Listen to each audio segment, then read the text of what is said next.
It's okay. We've been here before. Carry on the light. They won't know it is.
It's okay. We've been here before. Carry on the light. They won't know it hurts more.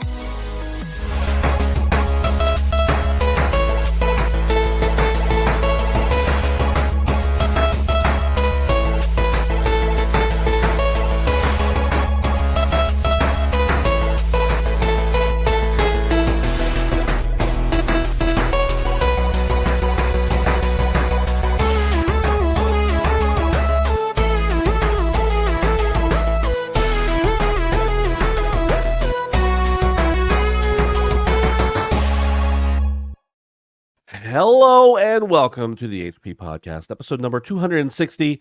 I'm Ben, and with me here today are the beautiful boys, maybe even the most handsome that you know. Brandon, hello. Welcome on in. How's it going? It's going all right, man. You're rocking some metal shit. You got your beanie, your black Vans beanie on. You're like a mix between pop and metal with your like super gothic shirt, not like goth shirt, but gothic style. What's going on? Yeah, absolutely. I'm rekindling young Brandon. This shirt's probably like 12 or 13 years old. It's an original Hot Topic Suicide Silence shirt. So Yeah. from way back in the day, it's still kicking. They don't make shirts like this anymore. Yeah, that's for sure. They definitely don't. You're right there. Brandon, for the listeners, you're in a new room. You got a new studio set up. Sure. Yeah. And so for now, he's got a little bit of echo, but that'll, you'll deal with it because the Ginger's voice is enough to soothe your souls. But maybe that'll change soon. We get some. Yeah, we'll see. Radek says you look like an NPC from Killzone. I don't know if that's a compliment or an insult, but I think from Radek that's actually a compliment, knowing his taste. So congrats, Brandon, on looking like an NPC from Killzone. Dave, how are you? Show a little chest hair there tonight. I'm not saying I hate it. I'm okay. I feel weird today. I had to ask to speak to someone's manager today. Oh no. Did you have your chest hair out while you were doing it? No. Oh. I was nice about it, but it was just like, I don't know. Do we have time for the story? Yeah, absolutely. We It's got not all the time in the super world. long. For this story, we have time. It's funny because somebody shared with me a meme earlier this week of it was that meme. It's like, what's the male version of Karen? Yeah. And they were just like, it's Dave. It's Dave. So, but I don't think I was a Karen, but Yeah. I had this guy come to fix our microwave, and he didn't do anything, but he still wanted me to pay him $140 when he left. Jesus. And Can't you buy a new microwave for like half that? So that's the thing is like I think the microwave was just installed incorrectly, and like I'm pretty sure I know what the problem was. And when he came in, I was like, I wasn't like telling him how to do his job, but I was just like, this is the issue and this is what I suspect is going on. And then he spent 20 minutes trying to convince me that like the problem is it's not venting from like the stove correctly. So like he spent 20 minutes trying to convince me that like a bird had made a nest in the exterior exhaust vent, with no evidence. And I was Right. like, I don't Right. think that's it. So I finally got him to like do his job. And then, suddenly I appear to be right. And then like he couldn't even remove the microwave, and he kind of left it as like, oh, well, I don't have enough time to even try to get this microwave off. But if you want to remove your cabinets, I can book 2 hours and come back and get it done. $140, please. And I was just like, I'm not paying that. Like, I just, you haven't done anything. And it's Right. like that Right. fee, the service call is like for that first hour visit diagnostic. And it's like, you haven't diagnosed anything. And I just like, I was like, can I speak to your manager? And we kind of left it at that, but I don't know. Yeah. The more Did I you think get to about speak it, to the manager? so I called and he wasn't available, but I left a message, and I don't just want to like send the guy off and be like, fuck you, I'm not paying you. Like, I at least want to have a discussion with someone about like, I'm not trying to get this guy into trouble, but like, I need you to understand why I don't want to pay this fee. Yeah. So Yeah. yeah. I had an experience when I bought this house. The heat wasn't working correctly, and I knew that they had just put in a new boiler. And I mean, it's a substantial size house and boiler, so I was like, well, maybe it just needs some time. Well, it was October. I let it go for like 2 days, and it was going to be in like the 30s. And I was like, look, I got little kids. I got to get this fixed. If it was just me, I'll throw on some blankets and a hoodie, and I'll be fine. But I got the kids, whatever. So I call him, the guy who installed it, and I'm like, hey, something's not right. It's not set up correctly or something. It's not even kicking on. So he comes out, he looks at it, and he's like, yeah, it was set up incorrectly. And I'm like, well, you installed it. And he's like, yeah, but somebody was down here and messed around with it. And I was like, well, the lady who owned the house died, and the only person who's been in the house was the person who was here in the summer who was moving all the stuff out of the house, and then me. And I didn't touch it. He's like, well, yeah, it's set up incorrectly. Oh, and also you got a bunch of air in your lines. When it was installed, the air didn't get pushed out of your lines. And I'm like, well, I don't know if you remember from earlier, but you installed it. And he's like, yeah, well, I'll have to come in for like 4 or 5 hours and bleed all the lines. And I was like, Jesus. I'll bleed all the lines. Just fix the on button. Like, make it turn on. And he's like, okay, your pump's also bad. And I'm like, well, the pump was just installed with the boiler. And he's like, yeah, but it's bad. And I'm like, okay, for the third time, you installed it. And I moved here. I bought this house 2 days ago. And he's like, yeah, it'll be at $1,200, please. And I was like, I'll pay you half of that to never come here again. And the only reason I agreed to pay him anything is because the way the warranty works, like, you have to go through the person who installed it with this company. I'm like, I just don't want them to, like, accidentally lose the warranty information. So I understand, Dave. I couldn't speak to the manager because he was the owner, but I'll never call him again unless something catastrophic happens. Yeah. This is the HP podcast where we talk about our problems with humanity.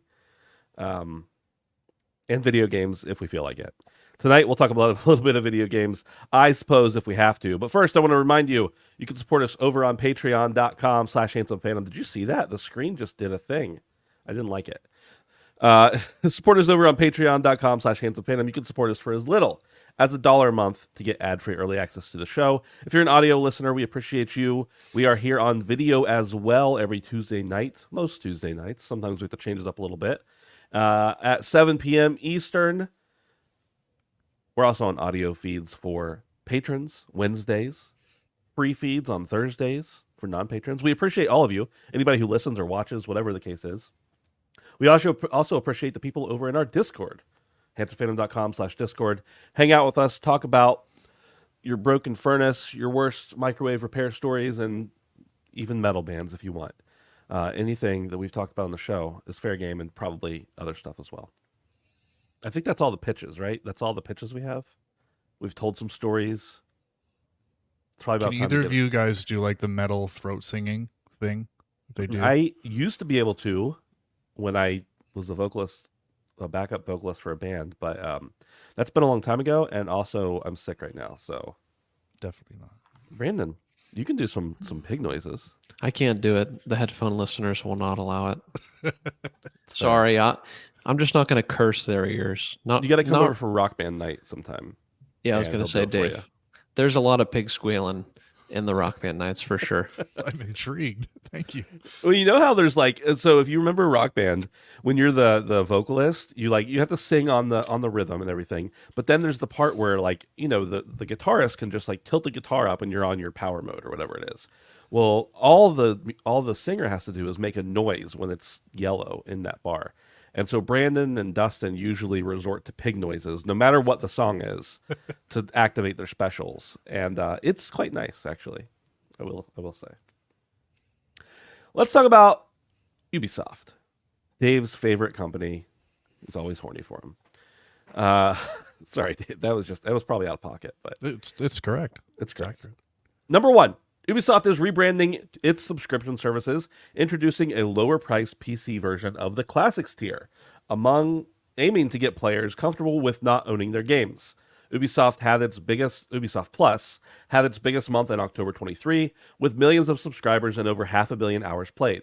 Ubisoft Director of Subscriptions, Philip Tremblay, wants to see a consumer shift where gamers are comfortable not owning their games, similar to the transition from CDs and DVDs to Spotify and Netflix.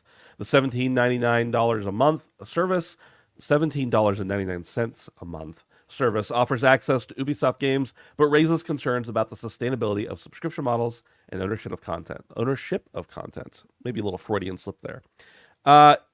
This story I've seen be debated a little bit. That's not what he said. That is what he said. But I read it. I wrote this up. It is very clear. He says gamers need to get used to the Netflix model for their games, which he meant subscription services. And we're all fans of subscription services. We're also fans of physical games to some extent. Dave, is at least a lover of old physical games for sure. So I don't know, boys. Let's talk about this for a little bit. Dave, I'll start you off first because you're the only one here who went digital for current gen, and see what you think about the whole philosophy here.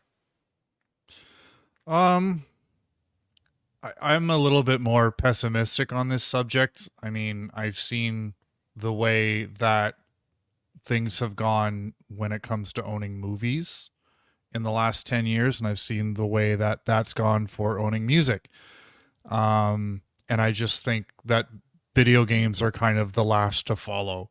So, I mean, if I asked either of you guys when's the last time you went out and bought a movie, like, I don't know if you guys are different, but for most people, I think it's like, well, I don't buy movies anymore. I subscribe to a service and I watch them when I want to. And I don't know. I think we're coming pretty close to that happening soon with video games, where the norm is just like you don't go out and buy a physical version of something, and this concept of ownership is really changing, where you don't actually own something, you just kind of own the rights to play it temporarily. That's what ownership is, and it's going to become more of a niche kind of collecting thing. That's what I think video games are going to turn into. And again, movies and music are perfect examples of where I think this industry is inevitably going. I know that's disappointing to a lot of people, but like, it's just kind of the norm now in those other two industries that I mentioned. So I think as far as Ubisoft kind of coming out and saying this, it's interesting coming from them, because I think amongst the sort of premier third-party developers out there, I feel like Ubisoft is best positioned to have a successful subscription service, just because they have such like a diverse catalog of games for people to kind of jump into at an entry level. Like, they have RPGs and they have sports games and they have dance party games and stuff. Like, there's just so much. Like I feel like if I had a friend who was like, I want to get into gaming, I don't know what games to buy, what should I do? I feel like Ubisoft's subscription service would be a great jumping off point. And it's great to see that they're seeing success. I'm not surprised that October was their most successful month, because that's probably has something to do with Assassin's Creed Mirage. But they're really going the right way about this by putting, their big titles day one on the service. I think Prince of Persia is probably going to be day one. And, we know the direction that Ubisoft is going with Assassin's Creed Infinity, where it's kind of this living, breathing thing. And I think that's very much going to be a cornerstone of the subscription service. So, like it or not, I agree with this concept of the changing concept of what ownership actually means, and just look to video or music and movies to kind of see where I think this is going, again, like it or not. But it is what it is. Hold on to your games and build a collection, because they might be worth something soon. But and the other thing I wanted to mention, I think the next big kind of shoe to drop, and I think it might come with the next generation, is one of the big three to launch a digital only console with no physical option. I know we have like with the Series S and the digital PS5, but one day one of these console makers is just going to come up with something that you cannot put anything in, and that's going to be kind of the next big thing to come. Yeah. Dave, you were saying about movies, and I can't remember the last. I mean, I've purchased a few movies, but they've all been like digital ones on Vudu or whatever, and they were just because they weren't available on any streaming service, so I was willing to buy them. But usually for very cheap, it almost felt like a rental as opposed to actually buying them. But Brandon, you're a big physical guy, and here I think we're talking about not only physical games, and I understand that many people are fine with just going digital, but this is a step beyond just going digital. This is saying you're not even going to own them digitally. Just, get on the train, be part of the subscription services, which again, we like the subscription services, but what if it was your only option? Yeah, I mean, I think we're really dipping into some dangerous territory. Wasn't it just ahead of Ubisoft just a couple months ago when the whole Best Buy thing went down? Wasn't he like, there will always be physical in some form? Wasn't that Ubisoft? Did we not talk about that a month It was or a two different ago? person, but it was them, yeah. Anyway, yeah, I don't know. I think that the concept of ownership will definitely change as time goes on, and I think we're moving in this direction, whether we like it or not, and I definitely don't like it. My biggest concern is less about owning the media, because that's always important to me, and more about the preservation of the media, because I feel like that's something we don't really talk about when we talk about these subscription services. Is not owning something means that you don't determine when you have access to that because you don't own it. And we know that the video game industry isn't exactly top notch as far as preservation goes. I mean, there's entire websites dedicated to lost games, thousands and thousands of games we've already lost. And, albeit they might be older, they might be from the early 2000s and 90s, most of them, but I don't know. We've talked about it a bunch, and that's what concerns me most. I mean, at the end of the day, I do love physical games, and I love owning my games, even if they're not physical. But that's kind of the long-term ramifications that I'm kind of afraid of, is that we're going to lose um, a lot of the medium, unless there's some initiative to kind of preserve it. And there's very little, unless I'm completely missing something, but there just isn't right now. Yeah. Yeah, we see a lot with, HBO and Disney have been major offenders of this. I think even Discovery to some extent in the recent past of, well, this show or movie or whatever, this series isn't doing well, so we're just going to remove it from the service so we can write it off. And I think that's my bigger concern. I mean, there's always the argument, oh, well, every game is preserved, just pirate it. Well, one, not all games are able to be pirated because of de novo and things like that. And, two, I don't want to have to pirate something. I don't want to have to technically break the law in order to get something. But it brought me to think about that game Multiverses. I know that they said it was just an early access thing. Remember, they came out with Multiverses. It did well. It kind of died down. And then they said, we'll be back next year. And I'm wondering if part of the reason they took it down was maybe there was some way they were able to get around like a tax loophole there if it wasn't currently a product, and they removed the product if they were able to take less of a hit on their taxes somehow. I'm just guessing. That's me totally speculating. I don't know much about tax law, but it seems like kind of the same thing that they did with Willow on Disney, or with I can't remember the name of that show on HBO they took down that was really Westworld was really popular, and then it kind of tanked, and now it's just gone. And I think maybe you can get part of it on DVD, but not all of it. But anyway, just a lot of thoughts rambling around. But as far as like the subscription service becoming the bigger part of the philosophy, I like the subscription service as an option. As a matter of fact, I'm subscribed to 2 or 3, 4 video game subscription services, something like that. But I just don't like it as the only option. You know what? I would rather own, in quotes, my digital games, even if there's no more physical options. I would rather own them digitally than rely on a subscription service that is maybe it's down that day, or maybe they just decide they're going to remove it and I won't be able to download it anymore and play it. And I know that sounds like sensationalism or being scared over nothing, but we've literally seen examples of it happen in these other industries. So I don't think it's too much of a. It probably is the future. It's probably the future, but it's not really a future that I'm real excited about, I suppose. Ed says in chat, Discovery owns WB, which owns HBO Max. Right. I just meant the separation, because there's some stuff that was under Discovery's brand and some stuff that's under HBO's brand, and they both remove things. So yes, technically it's the same parent company, which I get.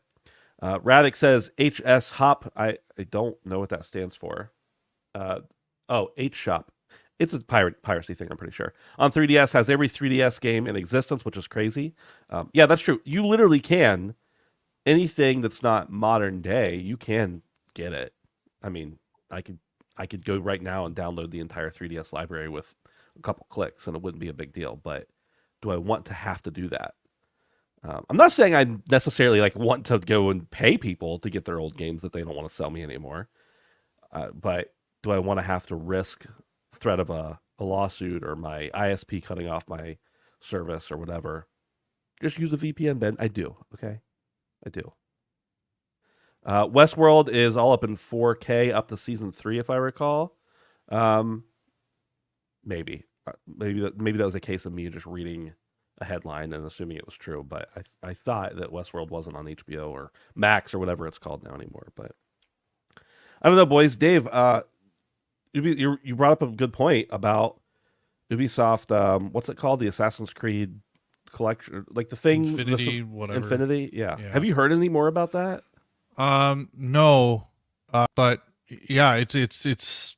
I think it's the idea is it's going to kind of change the way that you play Assassin's Creed, and it's more of, I don't know. I got, the more I read about it, the more I felt like it was going to be like you would have an Assassin's Creed launcher that might live within this subscription service, and from there, you would launch COD now, you could open the launcher and launch Warzone or Modern Warfare 2 or 3 or Vanguard or whatever. Assassin's Creed would have these bits and pieces, and it would just update on an annual basis or whatever with new games or experiences. So yeah, and I think a strong subscription service is kind of tailor-made for something like what they're talking about with Assassin's Creed. So yeah, that's interesting.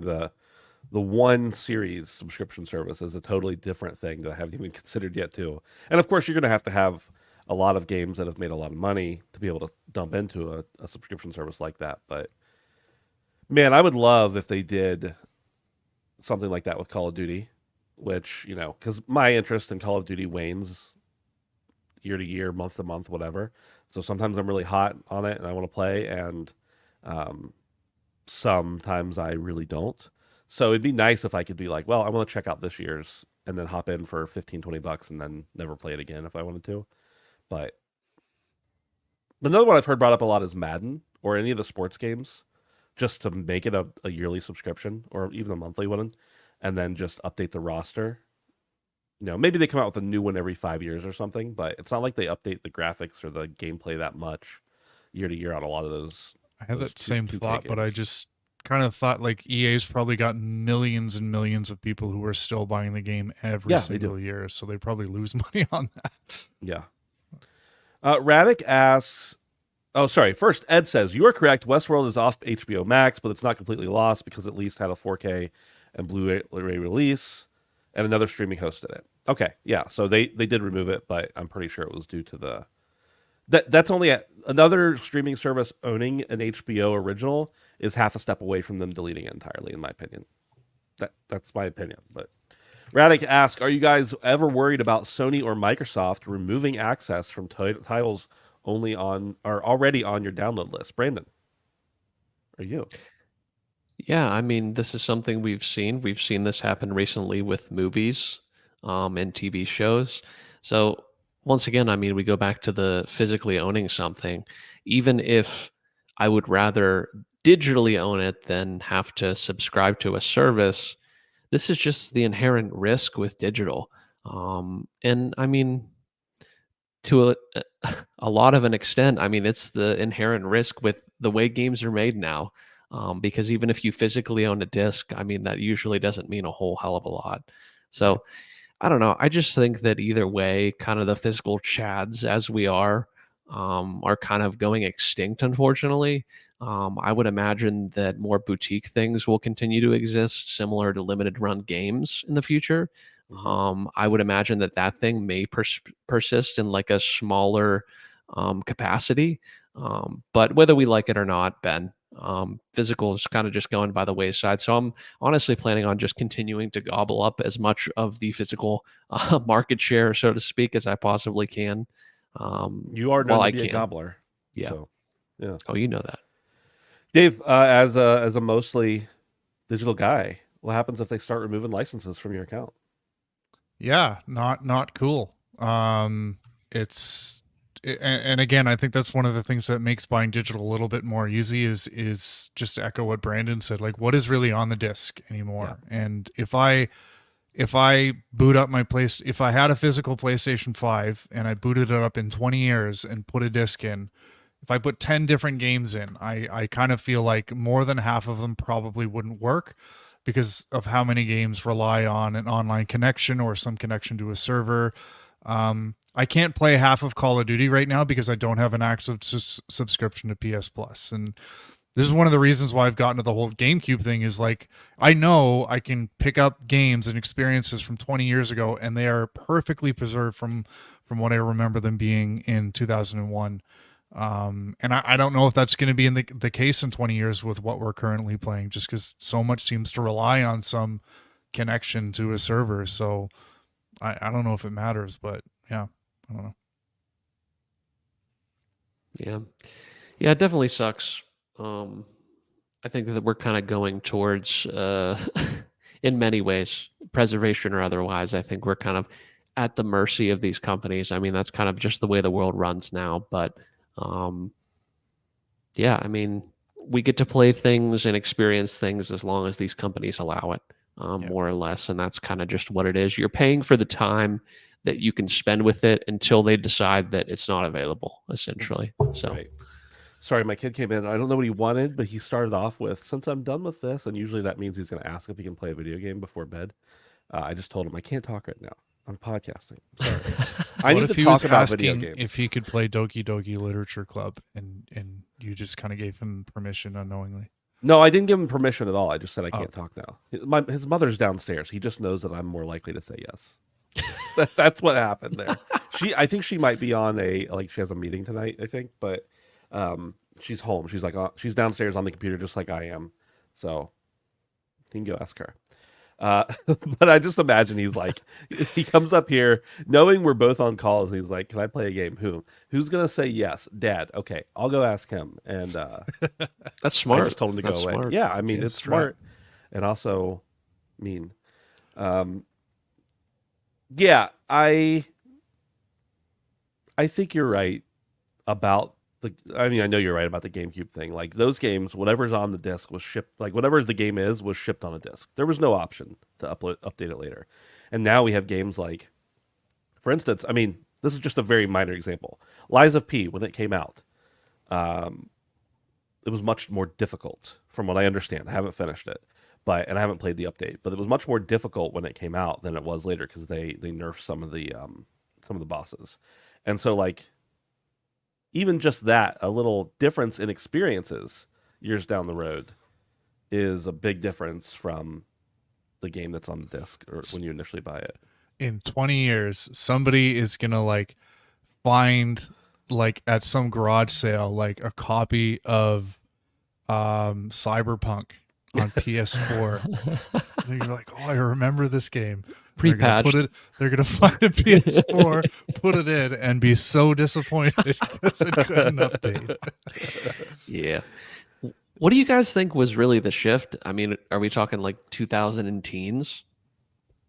Yeah, I'd say end of 360 generation was when Yeah. you started seeing. I mean, were some downloads, but not like the Not like now. majority of the game. Right. Now you buy a game and I mean on Xbox it's literally just the license to download the game for the most part. And on PlayStation sometimes, you install 160 gig, but the download is only 15.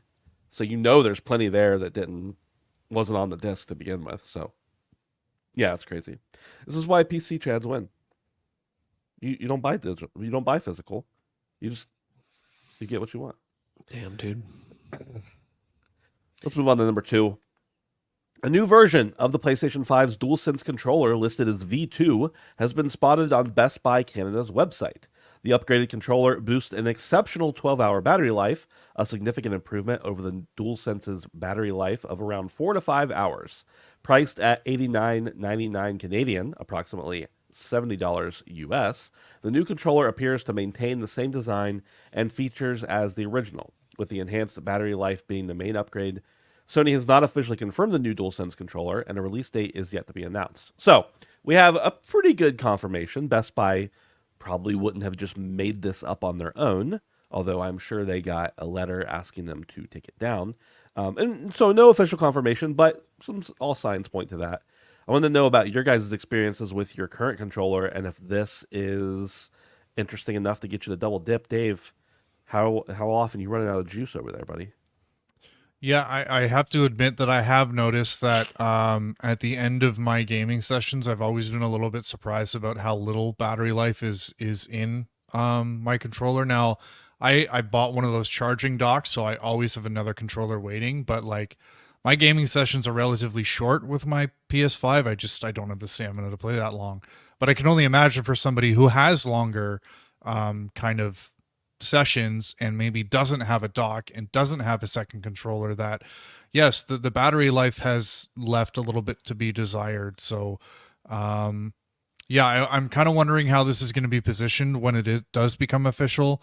Will this V2 kind of replace the current DualSense that's on the market, or will it be marketed as sort of a premium version?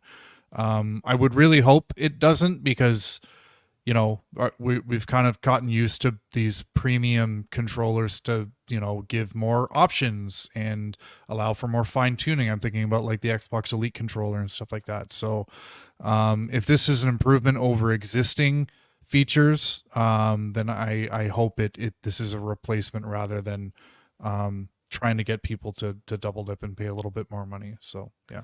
Dave, how much are the controllers now, like the regular controllers?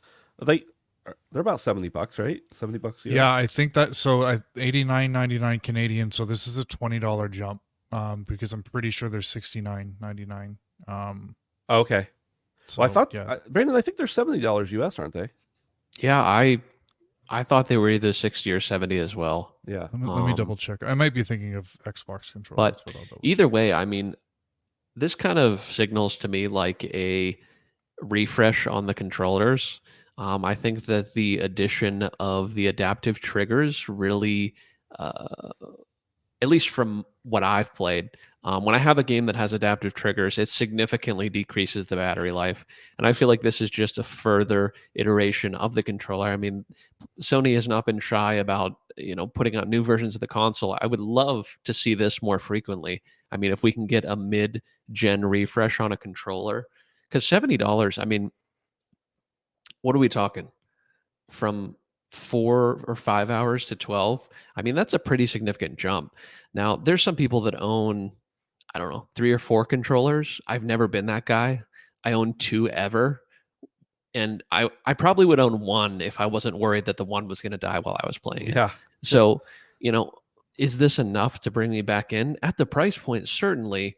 But I'm the kind of guy, and I've always been, until my controller is broken or the battery life slumps down to an hour and a half or 2 hours, I'm good. Yeah. And I think, honestly, the most glaring thing about this to me is that although I love more battery. Everyone can agree with that. Fix the stick drift first. You know, Mhm. I don't care about anything else. It's been happening for 2 generations now. You know, you get controllers that have stick drift. So even though that's a notable improvement, I think that um, just fix the stick drift. I don't fucking know, man. Just Yeah. I don't know what I got to do, but you know, and I'm not buying that controller that has like. Did you see that on Twitter? It has like this will never have stick Yeah, I've drift. It seen has those. magnetized Yeah. dick clips or something. I don't know. Like it's ridiculous, but this is a good improvement. And to me, this signals like maybe a refresh on the controller and less of a replacement. Because we already do have the premium controller, and I don't think they're really going to want to have 3 tiers of controller. I could be Right. wrong, Yeah. but Yeah, my I guess is think they'll start including it with new PS5s, even if it's V2, like that's for people to upgrade. right, And then they'll market it with this, buy this PS5, it comes with the V2 controller or something like right, that. exactly. What'd you find, Dave? Anything? Yeah, I was incorrect. So it's $90 Canadian, and Okay. then just to echo what Ed said, is $5 more for the colored. Yeah.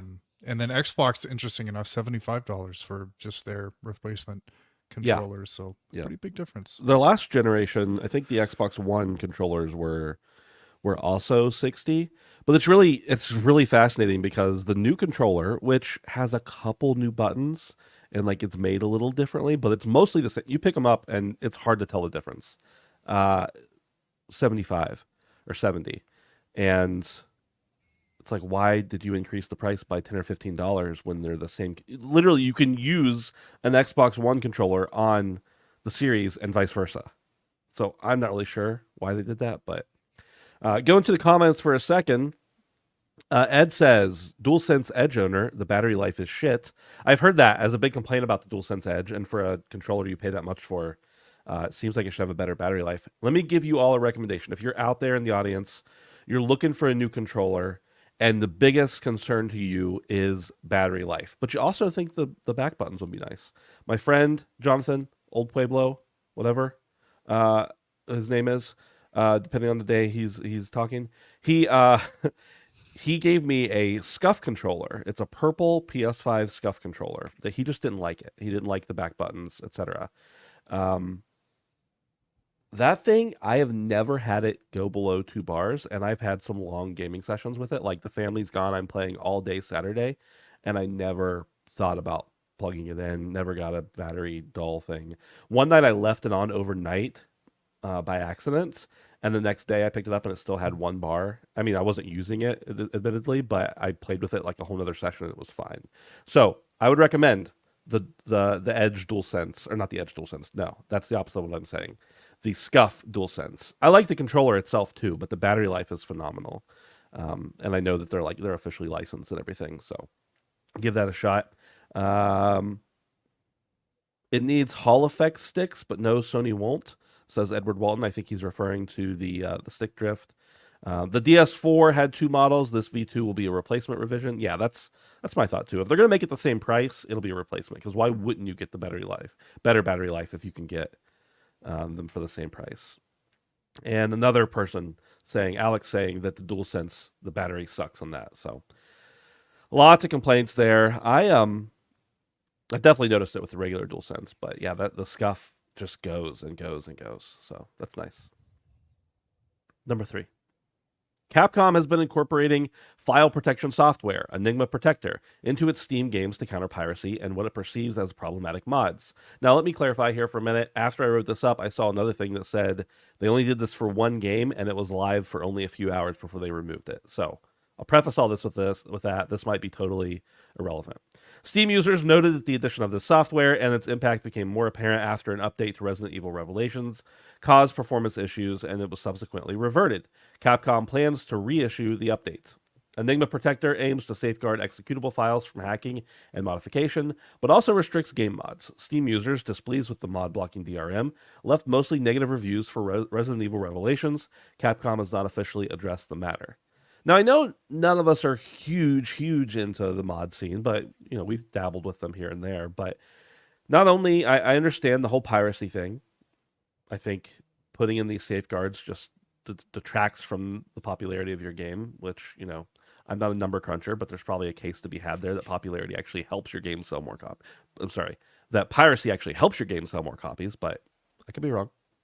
But what do you guys think about this? Adding DRM, number one, to old games, and number two, destroying mods and updates and stuff like that. Brandon, you're a little more into the PC scene nowadays. Sure.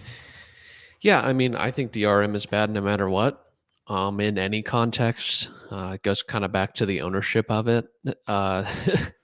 Being able to launch it yourself with just the executable on your PC is favorable in any scenario. But I think it's extra scummy to kind of go back in and patch this sort of thing in, especially on old games. I don't really understand companies' aversions to modding. I would understand not supporting it in like an official capacity, like some companies have, like the watered down Bethesda mods, stuff like that. I understand that, but I don't understand not allowing people to do whatever the fuck they want with the product that they bought. So yeah, that's kind of where I stand on it, and I think it's especially weird when it's old games. But I don't know, man. It doesn't make any sense. I guess it's piracy. They can kind of hide behind the veil of that. That's why we did this, but I'm not really buying it, honestly. I think that any dollar they can squeeze out of you, they will. And if that means that you can't share the file with your friend, then that's what they want to do. Yeah. So Dave, chat's saying here in real time, I'm learning that this may have been implemented because of horny Street Fighter 6 mods, specifically the nude Chun-Li mods. Oh, now, gotta look this up right now. if that's actually the case, then I get it, but does that I don't really get it. help? I mean, I get it from Capcom's perspective. They're a little bit, their nose is stuck up a little bit in the air, but does that really help? First of all, people are still going to make those images, and second of all, why didn't they put it on Street Fighter 6?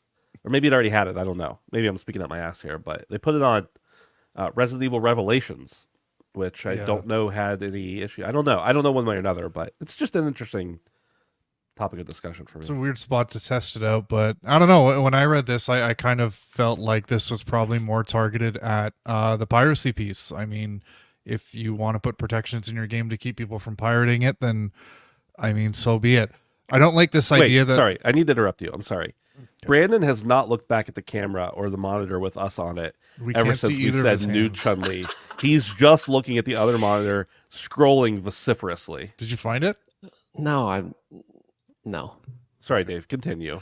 You guys know you can't be talking about this stuff around me. I mean, Ada Wong is the first thing that came to my mind when I read this story. So, yeah, but I don't know. I can't help but feel like there's a sense of entitlement amongst PC owners that if I buy your game on PC, then I'm somehow entitled to be able to mod your game or have access to mods. And it's just like, I get that some game developers give you like full access to do that kind of stuff, but it doesn't mean that everybody needs to. So yeah, I fully support Capcom in this and wanting to protect their games for privacies and maybe not necessarily giving people full access to change the game however they want, because it does open the door for some pretty shitty stuff to be put out there. So yeah, I'm okay with Capcom doing this. They've got a pretty big Monster Hunter game coming out in the next year or so.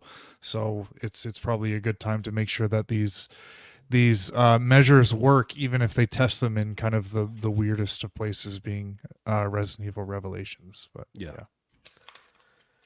Moving on to number 4. Boys, I know you're excited for this one. I know Radic, if he's still around, is going to be thrilled. Foamstars is coming to PlayStation Plus. PlayStation Plus subscribers can snag a cool new game for free. That's how they described it, by the way. In February, it's Square Enix's Foamstars, kind of like Nintendo's Splatoon. Starting February 6th, it's part of the PS Plus Essential lineup. Grab it by March 4th and play it as long as you're subscribed. After, or if you don't have the subscription, it's $30, but you still need PS Plus for the online multiplayer. Now, I just copied a lot of their marketing speak. It's not that engaging, in my opinion, but I don't know. I just wanted to mention this. We're all subscribed, or at least Brandon and I think Dave is periodically, to PlayStation Plus.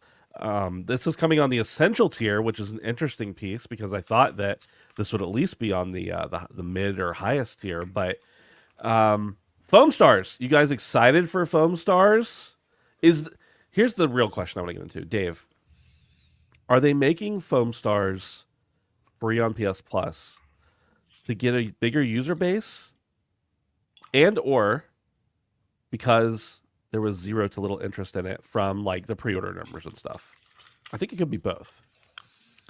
Yeah, I think it probably signals that there's a lack of confidence in this game, which is too bad. But I mean, it didn't really look to do much different from a game that people really like, which is Splatoon. But do we need a lot of Splatoon clones? Yeah. I don't know. I think in any case, it's if they're feeling this way about how the game might be received, this is probably a good way to kind of go about it. But it just stinks of, what was that game, that first party Sony game that came out where like you ride on top of cars and stuff?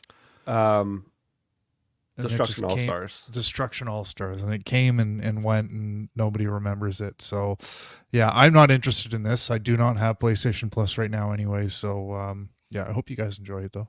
Yeah, Brandon, we're gonna team up for this. I mean, this is not a game. I know that some of the previews people are saying it was fun, and I'm sure it is at least that fun to some extent.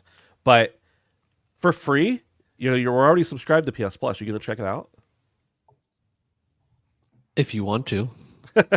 You sound very enthusiastic about this. This is good. This is good, Brandon. You can ask Ben to play it, and then he can fulfill his resolution by saying no. Oh, wow. Wow. Okay. Guys, for low commitment, I'll play almost anything. Yeah, I was going to say, honestly, I'll probably download it. And if I had to guess, I will play maybe 3/4 of a match. Yeah. And then quit the match and promptly delete it. Yeah. That's just me guessing. I'm completely guessing here. It could be amazing.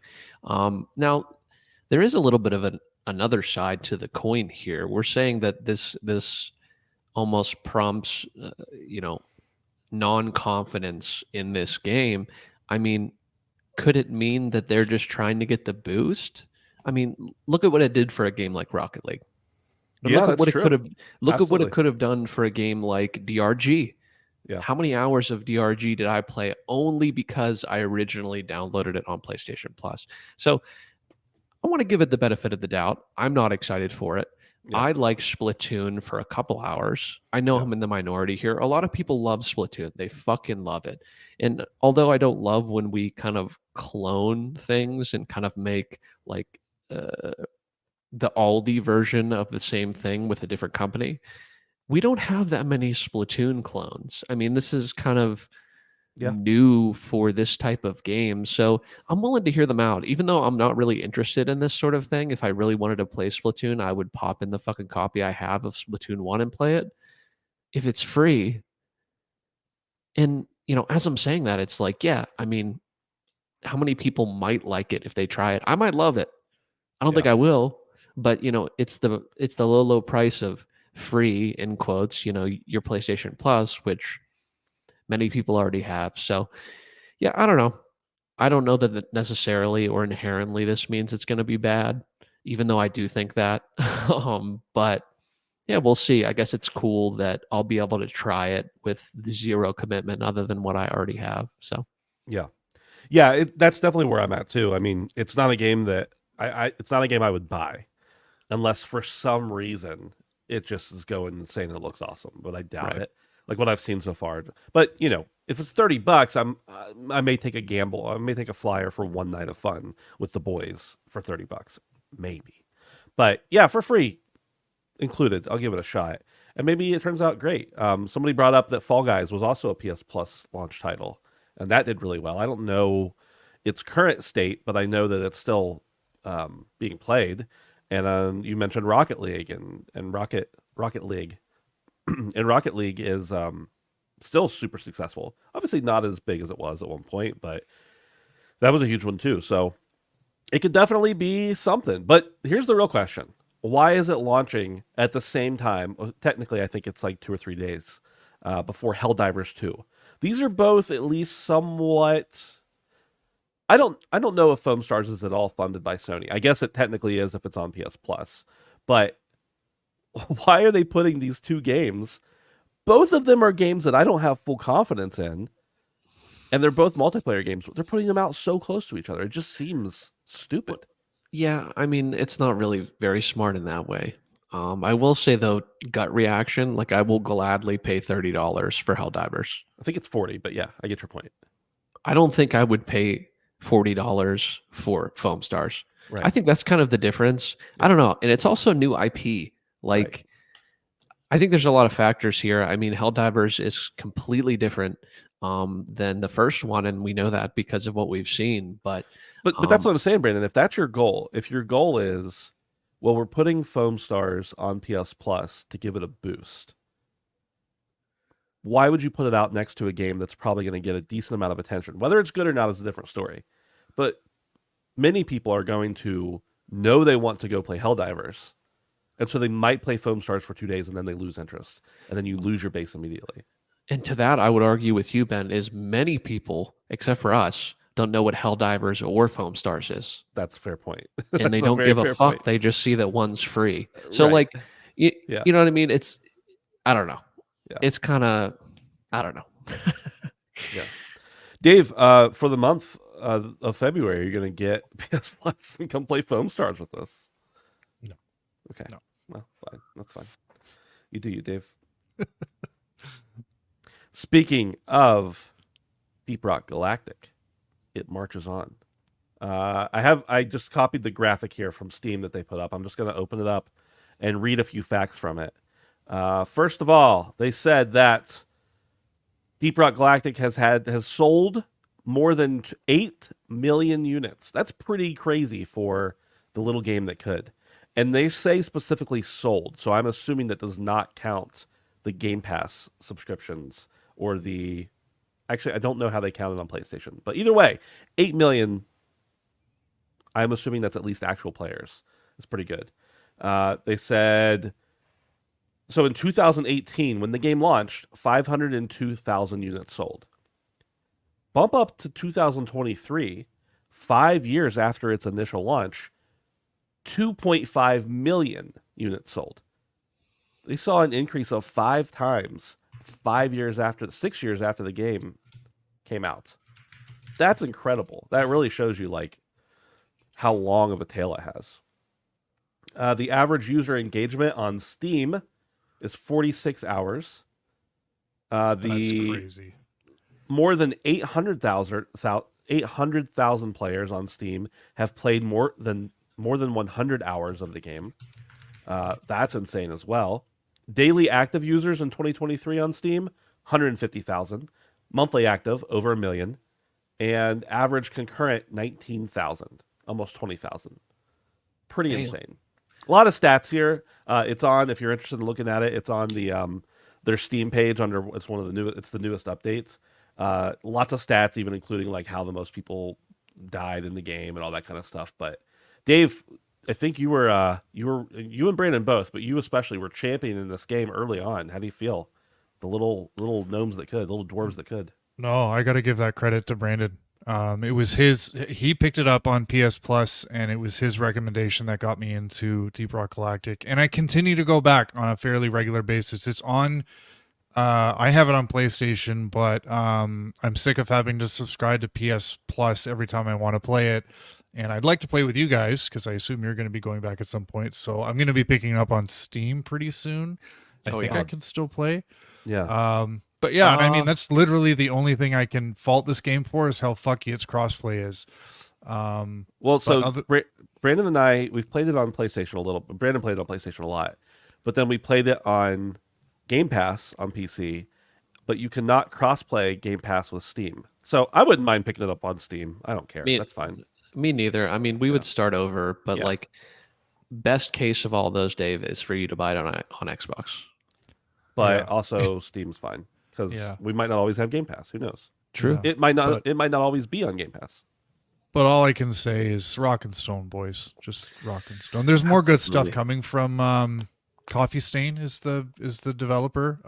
They released like a Deep Rock roguelike or like that's coming, and I know there's I don't know if it's going to be a full-blown sequel, but there's new stuff coming to Deep Rock. So yeah, it's great to see that such a fun and easy to pick up game with such a great community is just doing so well. And I don't know if it was the addition of PlayStation Plus that really gave it the boon, but in any case, I'm just happy that this game is getting the recognition that it deserves, because it is so much fun. So much fun. Coffee Stain Publishing. We got Goat Simulator, Goat Simulator 3. There's no 2. Valheim, Deep Rock Galactic. Like, these are all bangers. Maybe they don't make headlines, but they definitely pull in players. Yeah, for sure. So absolutely. And honestly, I mean, this is a crowning achievement for any development team. Yeah. You know, we oftentimes like to parade the single developers or the 2 or 3 development teams that kind of make it big, you know, like the Lethal Companies and the Stardew Valleys, you know, the one person team. But even at 32 people, which is what I'm seeing here, this development team that's incredibly impressive, especially with how much support has been put into this game and how much value every single season this game brings. Sorry, Ghost Ship is the developer. Yes. Yeah. Yeah. Coffee Stain's the publisher, which Coffee Stain, I think, at one point was a developer, and they made a publishing studio, but I might be wrong on that. Yeah. But crowning achievement. Will always support this game. Bought the, you know, support us pack on PlayStation. Would consider repurchasing just because I want to see him winning. And I will be checking out the roguelike mode as well. So yeah, we'll for sure be buying into anything else that they kind of put forward in the future, and that's kind of a win-win for everybody. The success of the game and then the promise of the future games. So yeah. Moving on to number 6, our final news story, and it just so happens to lead right into what we've been playing. Rockstar and WB Games have done something interesting. They lifted part of the non-disclosure agreement of the alpha test of Suicide Squad Kill the Justice League. The move comes after a wave of mixed and negative previews about the game. After various outlets and creators shared their hands-on previews, the sanctioned ones, of the Suicide Squad game, pointing out issues like clunky combat and boring missions, Rocksteady is now changing its approach. On January 11th, they announced that players can openly discuss the alpha test. Rocksteady clarified that certain parts of the NDA are still in effect, and players shouldn't share images or videos, etc. So, boys, first I want to talk about just the idea of the shitstorm that must be on their plates for them to lift the NDA.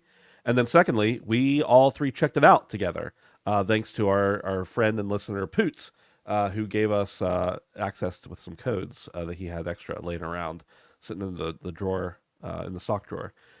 So I want to talk about our experiences now that we're allowed. And then, but first, Dave, for them to lift an NDA that was pretty ironclad and was still going to be in effect after the game came out, as a matter of fact, what do you think? What's that say about the company's thoughts?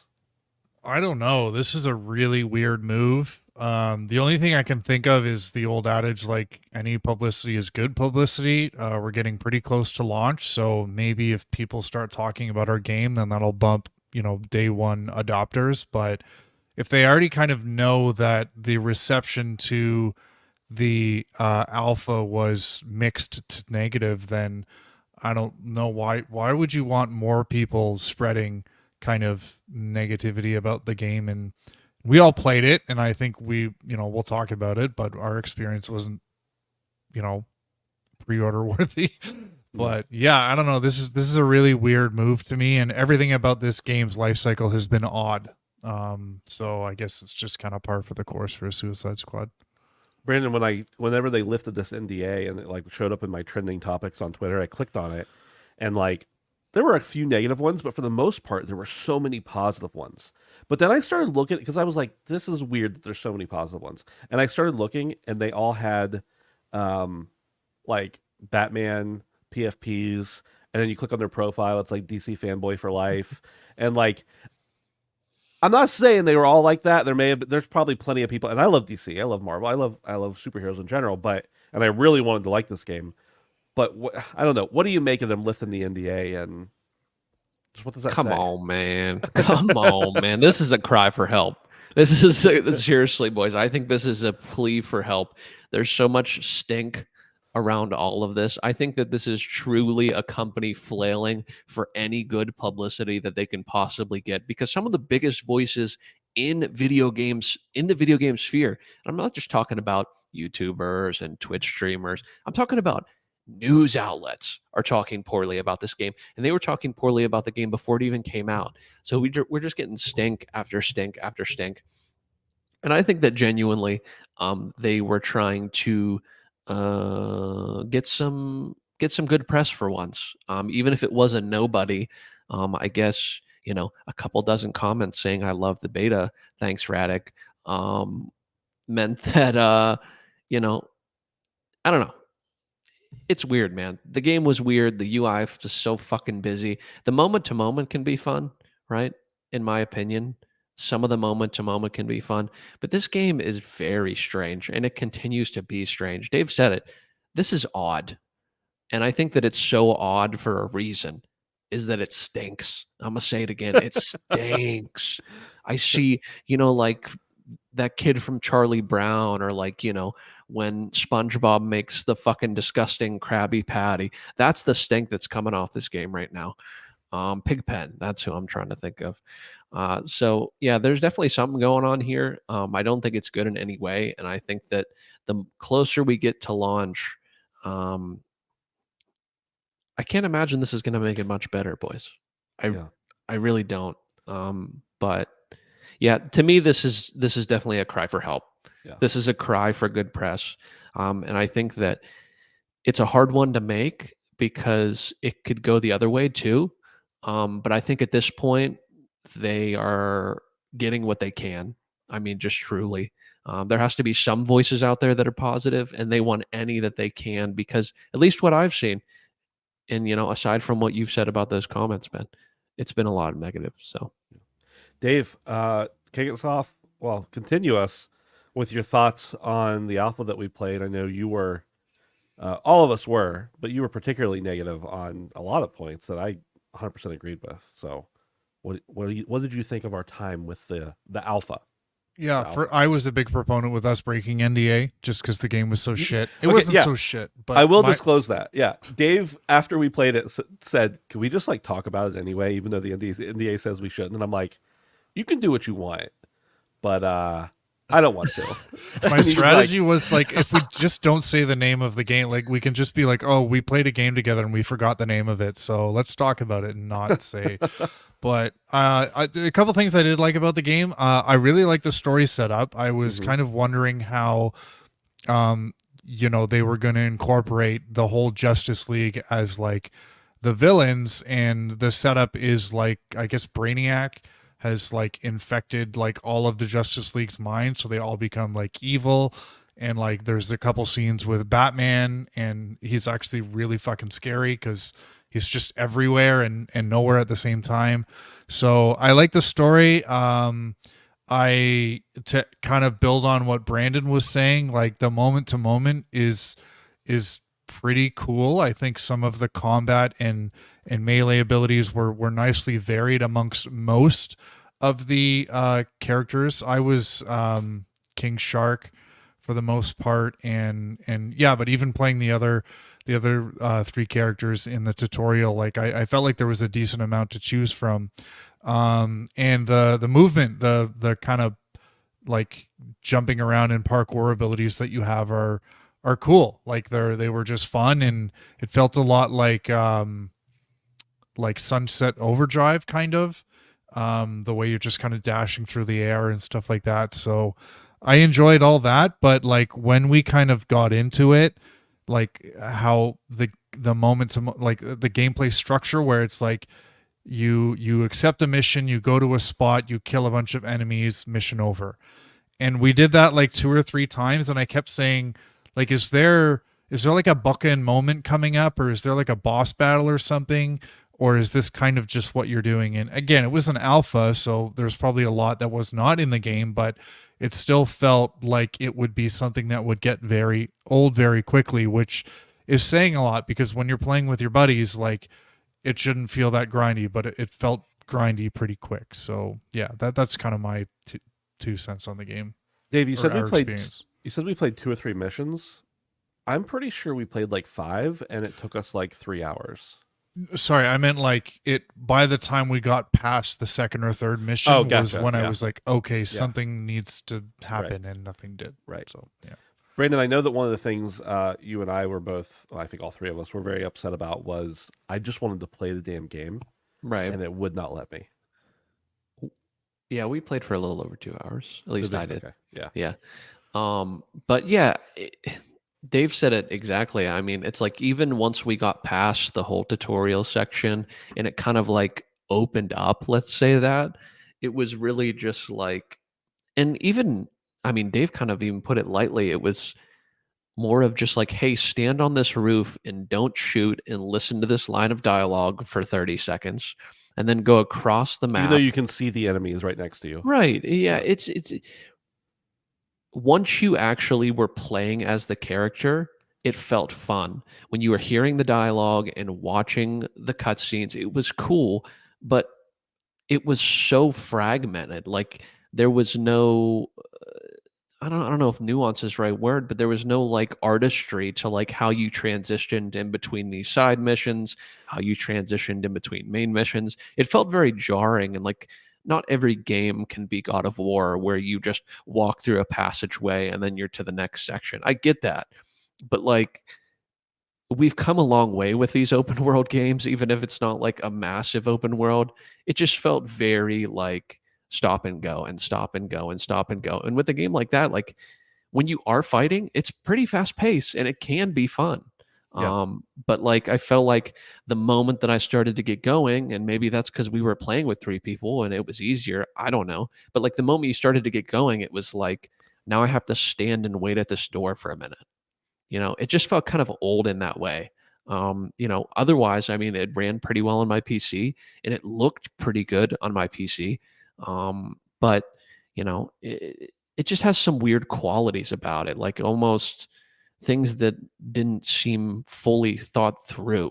Like it was just like, we need this in the game, we need this in the game, and we need this in the game. And let's not really worry about how we get in between all that. But like we have them in the game. Yeah. You know, I don't know. Dave, Brandon and I played on PC. You played on your Series S. So before I give my impressions, how were things on the Series S as far as performance? And again, it was an alpha, so we're not going to like, this isn't what we're basing our opinions on, but it is interesting to know. Yeah, I don't recall any major issues with it from a performance standpoint. It's not the best looking game. I think it visually it does have some interesting design with kind of the color and the way the world is destroyed and stuff like that. But on Series S, it you know didn't look great, but it also was kind of interesting to look at. So yeah, I don't know, nothing too memorable, which is a good thing, I guess. Yeah, I suppose that's what you want your game to be known as, is not too memorable, for sure. So, I mean, I guess nothing too memorable, meaning nothing negative, is great. But yeah, yeah. For me, I'm echoing a lot of the same things those guys said, so I won't belabor them. But I love DC. I love the universe. I love the characters, and that part, everything that went along with it was cool. The story seemed like it was going to be cool. I knew where some of the the characters' backgrounds were. Obviously, there's been the Suicide Squad movies, and gets you a little bit more into peek into those. So that was good. I like that. I really like the movement. Moving around the map was awesome. The actual combat itself was pretty cool, but just the way it was so broken up. The way that, and I kept saying while we were playing, part of like maybe a copium thing on my part was like, well, I bet once you get a certain amount of hours into the game, it just opens up and it's more fun.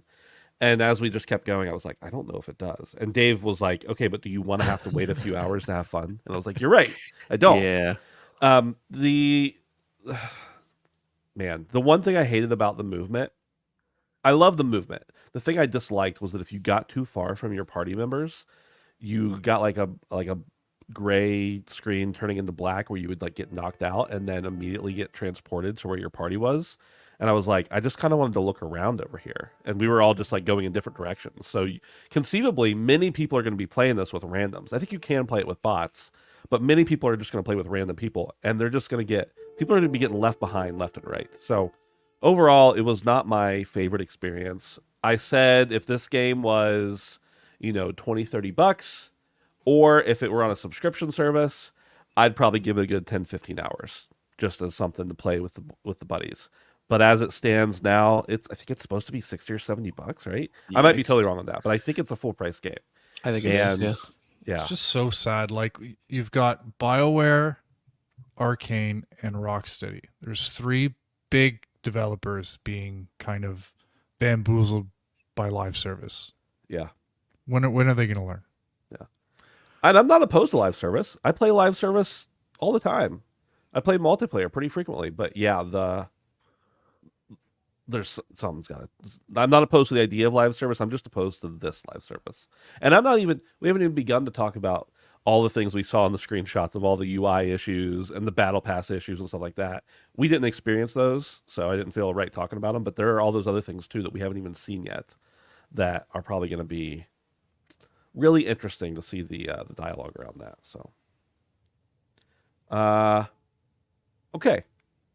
Well, what else have we been playing? That was a couple months ago now. What have we been playing recently? Brandon, let's go with you first. Yeah.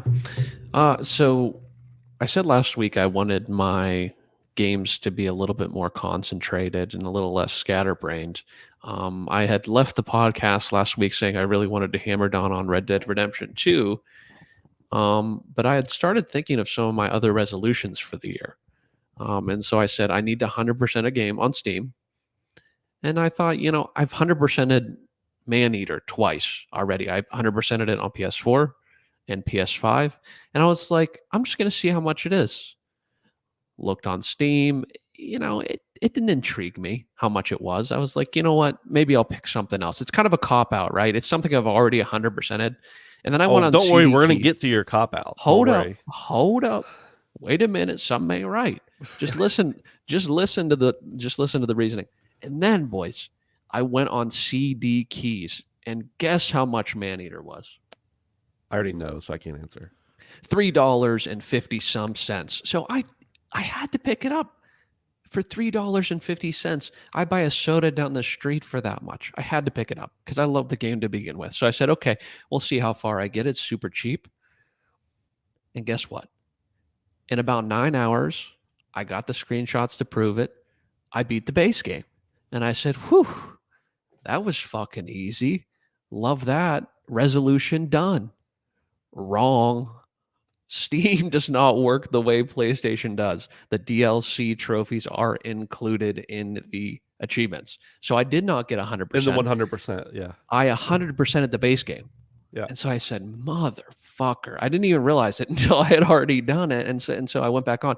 And I ended up paying, and I also got the DLC, which I 100%ed, thank you very much, which I had never played. So this is where I'm gaining legitimacy, is that I got a good deal. Okay. So that has to stand for something.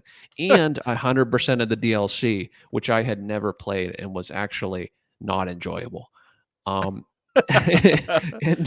I paid double the price for the full game I did as the DLC. I paid like $6 and something for the DLC on CD Keys. But yeah, resolution down, boys. 1 down, 2 to go. I did just move into a new place. I'm kind of shaking in my boots here. I've only streamed once this month. So I got to kind of get back on the horse, so to speak. Yeah. But now that I'm kind of set up here, I really have no excuse unless I tear it down. Then I kind of have an excuse. But yeah, you might have an excuse, but it would still be a failure. Easy, boys. One of my resolutions is done. What is today? The 16th? The 16th, and we started a couple days into the year. So, boom, first achievement down. Maneater, 100%. Don't you dare fucking delegitimize my fucking Brandon. Here, we're gonna delegitimize it right away. First of all, I'm glad to hear you were able to play the DLC because I was on Discord with you one night, and you were like, "Yeah, I'm trying to play this DLC, and it just keeps crashing." I guess you got that fixed. Oh, that was just persistent. Yeah, I just had to deal with it. So, yeah. Yeah. That was just. Now, Brandon, you did get this one. Okay, you beat the rules fair and square, but, to play devil's advocate here, you did technically 100% a game, but it's a game you had already played twice before on other platforms. There was I no mean, qualifier. There was no no, qualifier. I There was no know there qualifier. was no qualifier, but you knew what you were doing. No, I didn't. You knew what you were doing. I didn't. I saw $3.50 and I said, I'm biting. No pun intended. You know, I mean, I'm biting. So who knows? Maybe I'll Yeah. 100%. Maybe I'll 100% 2 games, and y'all won't Well, have nothing to say about it. The next time you want to slam on Dave and I for having our bitch ass resolutions, as you called them, I think at one point that Yeah. that our resolutions weren't tough enough. Just remember, one of your resolutions was a cop out. Okay, that's all I'm saying. One of my resolutions will take as much as maybe both of yours put together. Okay, that's fair. That's it for you, right, Brendan? Man, That is fucking it, man. The DLC fucking sucks. Don't play it. Yeah. It's like, what's the most annoying parts of the base game? We're gonna put everything that's annoying about the base game into the DLC, but that's it. That's the entire DLC. It's just the annoying shit. Yeah. If you really love the game, fucking play it, but I wouldn't. Yeah. Ed in chat brings up a good point. He says it's like dating an 18-year-old. It's not illegal, but we'll still side eye you, and that's how I feel about your Maneater. Oh, Ed, you would say that. Yeah. Why would you? Why would you, if everyone have thought of that, Ed? Now, Brandon, I got a little bit of a bone to pick with you about something besides Maneater. You don't got shit to pick with me, buddy. The other night, I saw, we weren't talking, I didn't talk to you that day, but I looked in Discord and it said underneath your name, playing Valheim. And the last time I tried to get you to play Valheim, you said, I'm never playing this game again. Right after one of our friends, Justin, bought it for you. Now tell me, what were you doing playing Valheim? After you said you would never play it again? You bitch. Fifth. I plead the fifth. Well, Dave, you have been actually playing Valheim, so why don't we kick off? What have you been playing this week?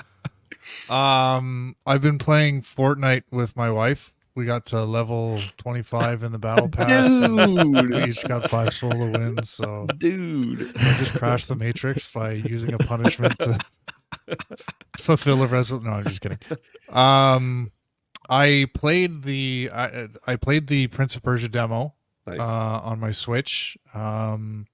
Just kind of wanted to get a sense to how it feels. I will say now, I don't think I'm going to get it on day one. No fault to the game, but I just played Metroid Dread, and this is a very similar game from an experience standpoint for me for Metroid Dread.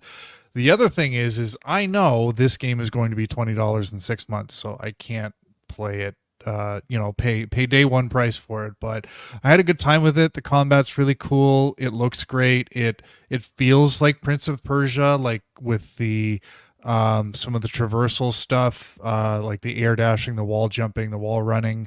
But they also included a lot of like time bending mechanics, both in kind of the art design of the game, but also some platforming mechanics, which I thought was really cool. They also did some really cool like animations when you use like super moves, which like is so cool. Like the way the camera kind of zooms in on you and like the background goes all crazy. So yeah, I mean, the game looked great. It felt great. One of the other things is a 2D side-scrolling Metroidvania like this is a game I want to play on handheld. So I was curious to see how it was going to feel on the Switch, and it felt great. Loading times weren't too bad. It's a heavily stylized game, so I don't really care about the graphical hit that you get on the Switch. So yeah, I'm going to buy this game eventually, hopefully physical. But probably not day one. But yeah, this game's already all over Twitch and stuff, so I'm sure it's kind of going to be the hot commodity for the next week. So sure, yeah. Nice. I finished Dredge, which is yeah, I love this game, man. It's so much fun.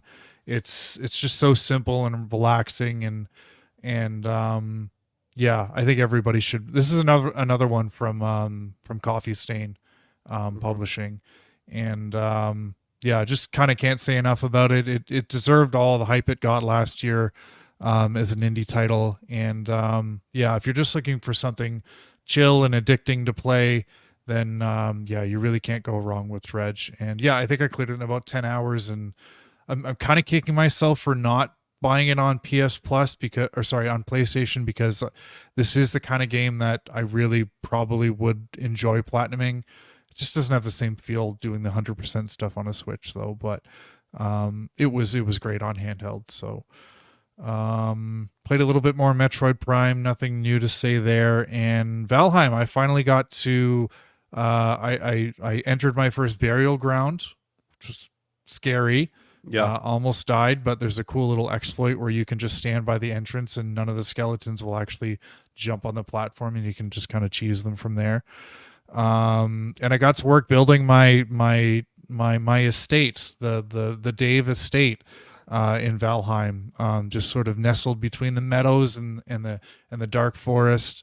So yeah, it's been a lot of fun. Again, I've said it before, I've never been much for building in games, but I'm really enjoying it on Valheim. I think the mouse and keyboard is kind of to credit for that, but it's just really relaxing, and I burn through my wood really quick, and I just find it kind of cool to put on Twitch in the background and just farm wood for a little while. So yeah, a really relaxing game that I think has a lot for anyone. And I think if you've ever been kind of turned off of playing Valheim because you've seen people playing it with friends, don't be, because I think this is just as good as an experience playing on your own as it is with buddies. So yeah. One little thing I want to say is I do apologize in advance to the audience, but I will probably not be playing much new for the next few weeks. I need to clear out the backlog that I've kind of created for myself, because as a journalist, fellas, I need to really kind of prepare myself for Skull and Bones, which is coming in 1 month to the day. That's right. And I can't have any distractions of other games in my backlog.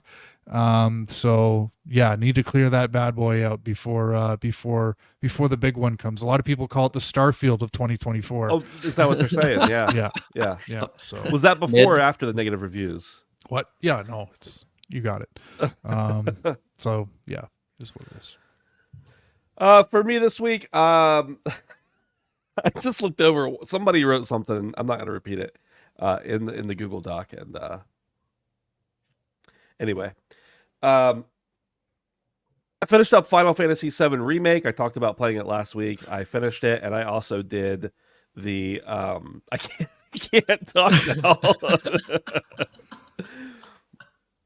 now. Somebody.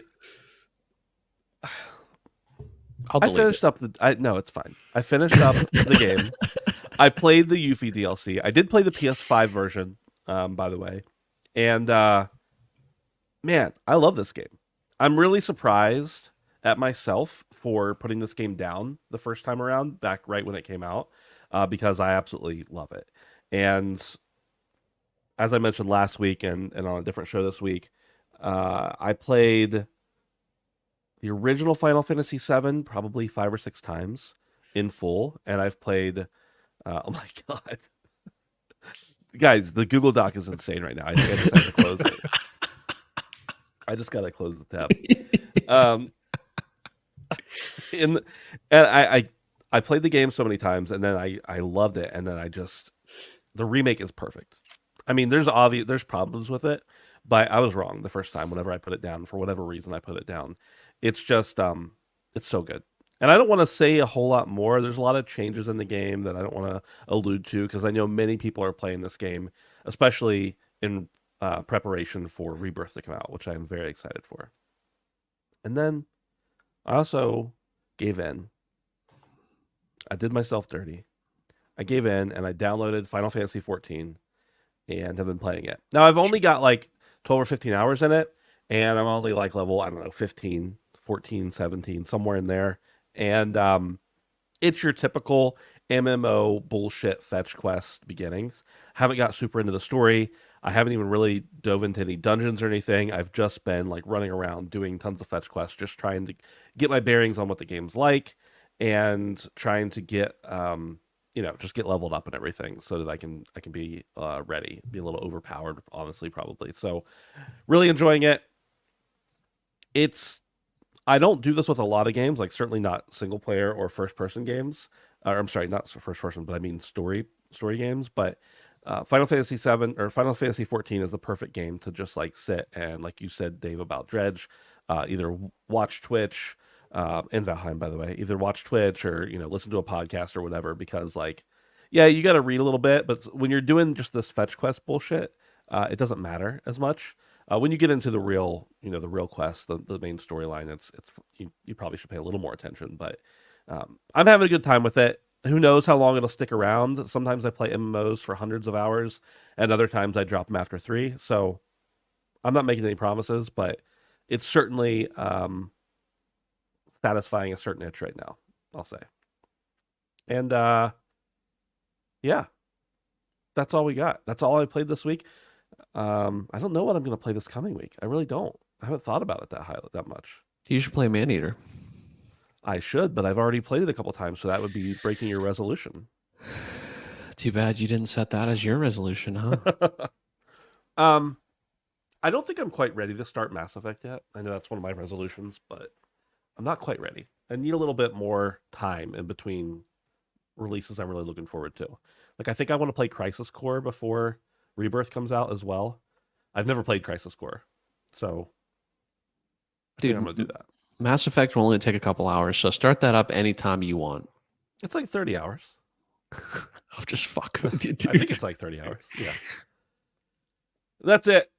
Hopefully, Brandon, gets his act together, starts streaming more, plays a real game that he hasn't beaten before. I'm going to download Warzone and stream it. Oh, fuck you guys. I'm superseding all reality. Boys, anything else to say? Otherwise, thanks for joining me. Thanks for being here.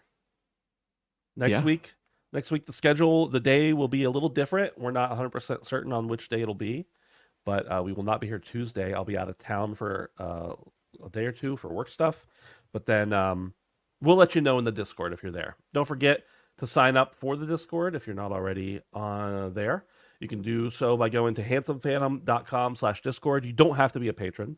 We appreciate it if you are, and if you're supporting us over at patreon.com/handsomephantom for as little as $1 a month. We really appreciate that as well. I think that's it. Thanks, everybody. Have a great night. Goodbye. All right, boys.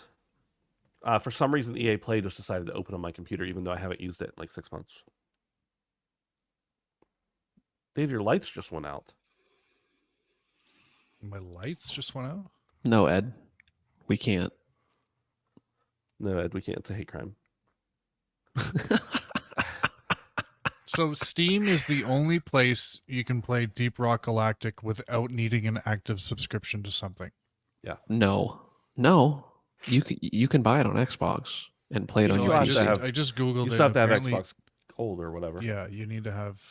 Oh, do you really? Yeah. That's so What? fucking annoying. That's fucking lame. Benji, what do you mean if you have auto update on? I think it does pop up. What? What are you talking about?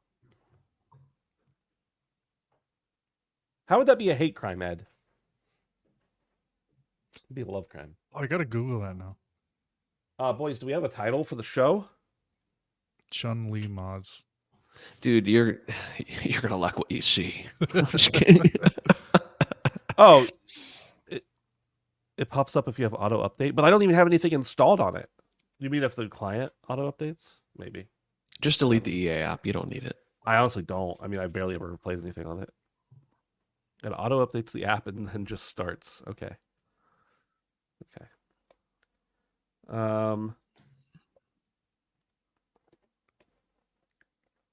Death by Snoosu. Oh my god. It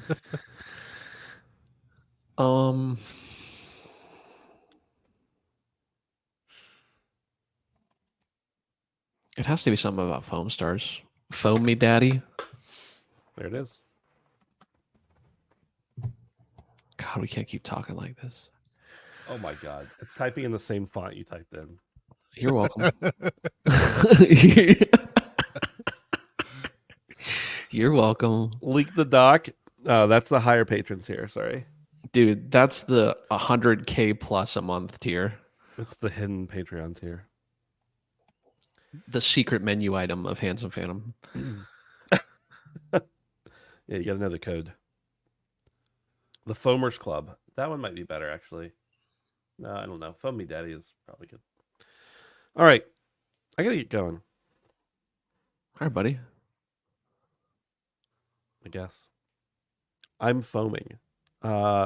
Alex, that's a lot of information. I'm gonna foam. That's what it should do. Dude, I'm gonna foam. FOMO. I like that. Foamly. Oh, dude. FOMO. I'm foaming my great. pants right now. All right. It's So on the what is- walls. It's on the walls, boys. I'm gonna need a chisel. Brandon, are you really gonna play Warzone? I've been watching a lot of it. I might. Yeah. My only problem is that it's so fucking big, and I still haven't True. got my hard drive. So You do have a real bad storage issue. yeah. All right, y'all. All right. Don't leave yet, Dave. I need you to upload. But goodbye, everybody in chat. Thanks for hanging out. Later. See ya.